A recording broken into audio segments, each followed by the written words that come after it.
circumstances of great aggravation. That blow, unless there is a full retraction on the part of Sir Mulberry, Lord Frederick is ready to justify. There is no more to be said, returned the other, but to settle the hour and the place of meeting. It's a responsibility, but there is a strong feeling to have it over. Do you object to say at sunrise? Sharp work, replied the captain, referring to his watch. However, as this seems to have been a long time breeding, and negotiation is only a waste of words, no.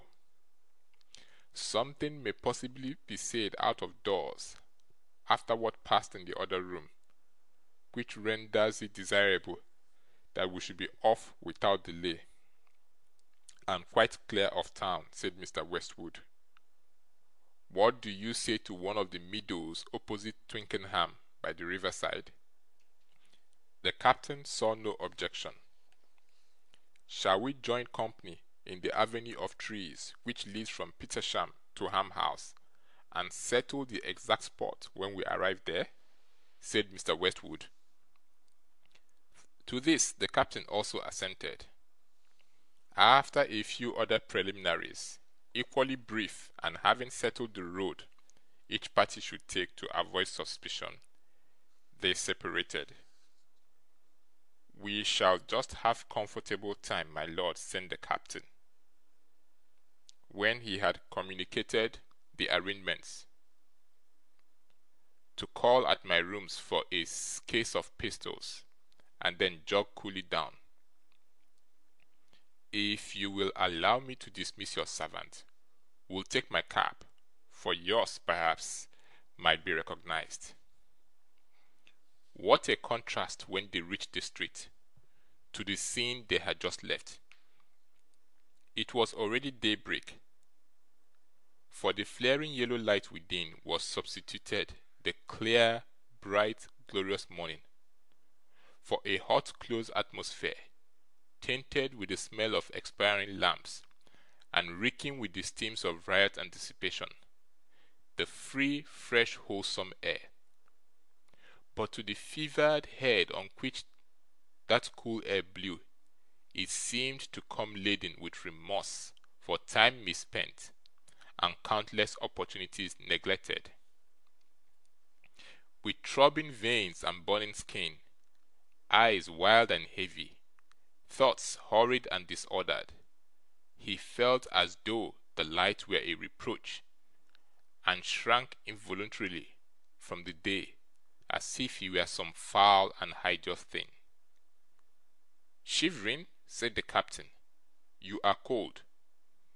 Rather. It does strike cool coming out of those hot rooms. Wrap that cloak about you.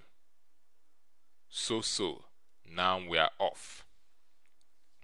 They rattled through the quiet streets, made their call at the captain's lodgings, cleared the town, and emerged upon the open road, without hindrance or molestation.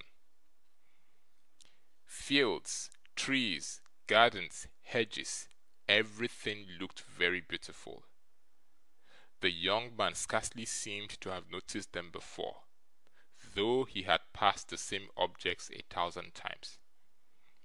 There was a peace and serenity upon them all, strangely at variance with the bewilderment and confusion of his own half-sobered thoughts, and yet impressive and welcome.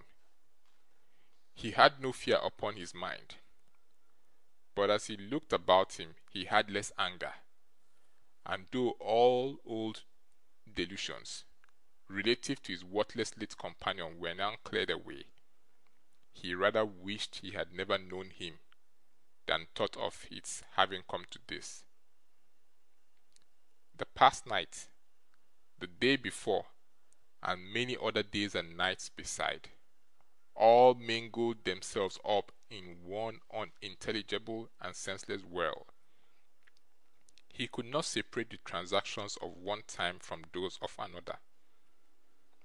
Now the noise of the wheels resolved itself into some wild tune, in which he could recognize scraps of airs he knew. Now there was nothing in his ears but a stunning and bewildering sound, like rushing water. But his companion rallied him on being so silent, and they talked and laughed boisterously. When they stopped, he was a little surprised to find himself in the act of smoking, but on reflection he remembered when and where he had taken the cigar. They stopped at the avenue gate and alighted, leaving the carriage to the care of the servant, who was a smart fellow, and nearly as well accustomed to such proceedings as his master. Sir Mulberry and his friend were already there. All four walked in profound silence up the aisle of stately elm trees, which, meeting far above their heads, formed a long green perspective of Gothic arches, terminating like some old ruin in the open sky. After a pause and a brief conference between the seconds, they at length turned to the right, and taking a track across a little meadow, passed Ham House, and came into some fields beyond. In one of these they stopped. The ground was measured, some usual forms gone through. The two principals were placed front to front at the distance agreed upon, and Sir Mulberry turned his face toward his young adversary for the first time. He was very pale, his eyes were bloodshot, his dress disordered, and his hair dishevelled. For the face, it expressed nothing but violent and evil passions. He shaded his eyes with his hand, gazed at his opponent steadfastly for a few moments, and then, taking the weapon which was tendered to him, bent his eyes upon that, and looked up no more until the word was given, when he instantly fired. The two shots were fired as nearly as possible at the same instant. In that instant the young lord turned his head sharply round, fixed upon his adversary a ghastly stare, and without a groan or stagger fell down dead. "He's gone!" cried Westwood, who with the other second had run up to the body, and fallen on one knee beside it. "His blood on his own head," said Sir Mulberry. "He brought this upon himself, and forced it upon me." "Captain Adams," cried Westwood hastily, "I call you to witness that this was fairly done. Hawk, we have not a moment to lose. We must leave this place immediately, push for Brighton, and cross to France with all speed. This has been a bad business, and may be worse, if we delay a moment. Adams, consult your own safety, and don't remain here. The living before the dead. Goodbye." With these words he seized Sir Mulberry by the arm and hurried him away. Captain Adams, only pausing to convince himself beyond all question of the fatal result, sped off in the same direction, to concert measures with his servant for removing the body and securing his own safety likewise.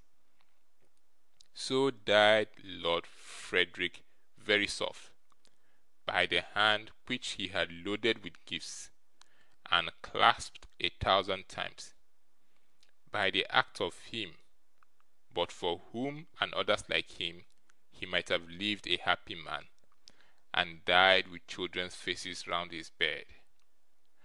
the sun came proudly up in all his majesty,